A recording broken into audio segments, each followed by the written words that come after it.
سرخ تہذیب کی جڑیں ژانگجی اور ہینان کے صوبوں میں ہیں، جن کی زرخیز وادیوں میں دریائے زرد بہتا ہے۔ ہان قوم کے سرخ لوگ 3 صدی قبل مسیح یہاں آ کر آباد ہوئے۔ ژانگجی صوبے کا دارالخلافہ ژیان اس جگہ کے مغرب میں چند میل کے فاصلے پر ہے، جہاں دریائے زرد اور وائی آپس میں بہتے ہیں۔ یہ وہ شہر ہے جس کے بادشاہ چن شی ہانگڈی نے موجودہ چین کو بنانے میں اہم کردار ادا کیا۔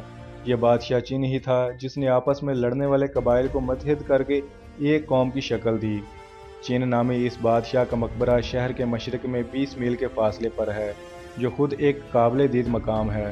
1974 میں کچھ کسان اس مقبرے کے قریب کنواں کھود رہے تھے کہ حادثاتی طور پر سرخ مٹی سے تیار کردہ جنگجوؤں تک جا پہنچے۔ آج اس تاریخی خزانے کی حفاظت کے لیے اس جگہ ایک جدید عمارت بنا دی گئی ہے۔ چن کی بنائی ہوئی سرخ مٹی کی فوج کے سب ہی مجسمے انسانی قد کے برابر ہیں اور مختلف جنگجوؤں کو ان کے فوجی کردار اور مرتبے کے مطابق مختلف لباسوں میں دکھایا گیا ہے۔ یہاں گھوڑوں اور بگھیوں کے مجسمے بھی ملے ہیں اور یہ سمجھا جاتا ہے کہ یہ علاقہ کسی بہت بڑے مقبرے کا صرف ایک حصہ ہے۔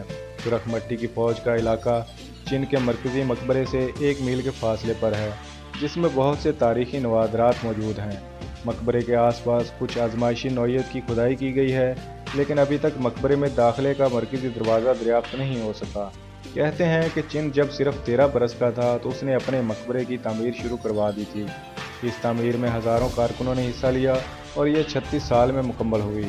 یہ بھی کہا جاتا ہے کہ چن نے مقبرہ بنانے والے کارکنوں اور ان کے نگرانوں کو زندہ دفن کروا دیا تھا تاکہ مقبرے سے وابستہ راز افشا نہ ہو۔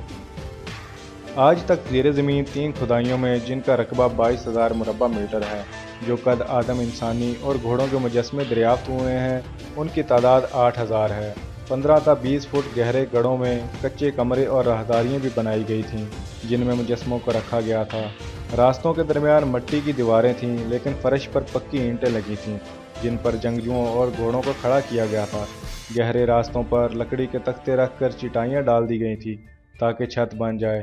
اس کے بعد سارے رقبے پر مٹی ڈال دی گئی تھی تاکہ فوج کا محل وقوع پوشیدہ رہے۔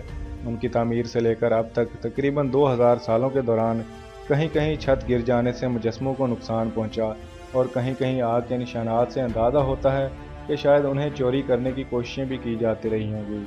سرخ مٹی کے جنگجوؤں کی تعمیر کافی دلچسپ ہے اور ان کے زمانہ تعمیر کو دیکھتے ہوئے کہا جا سکتا ہے کہ انہیں بنانے میں جدید ترین تکنیک استعمال کی گئی۔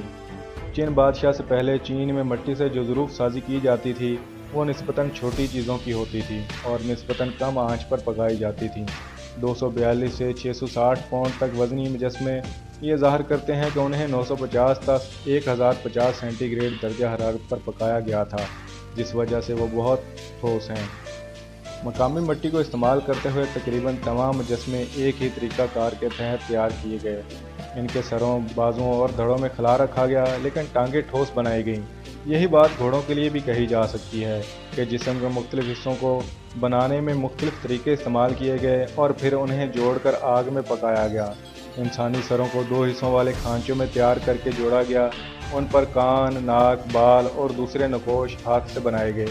چہرے کے نقوش کے علاوہ زرہ بکتر، پٹیاں، جوتے، ٹائیاں اور لباس بھی ہاتھ سے بنائے گئے۔ یہی وجہ ہے کہ ہر مجسمے کی شکل دوسرے سے مختلف ہے۔ وہ فنکار جنہوں نے یہ مجسمے بنائے تھے، ان میں سے ہر ایک نے اپنا نام مجسمے کے لباس، ٹانگ یا اسلحہ پر درج کر دیا تھا۔ فنکاروں نے جس طرح مجسموں کی جزیات کو مکمل کیا، اس سے اندازہ ہوتا ہے کہ انہیں اپنے کام میں کتنی مہارت حاصل تھی۔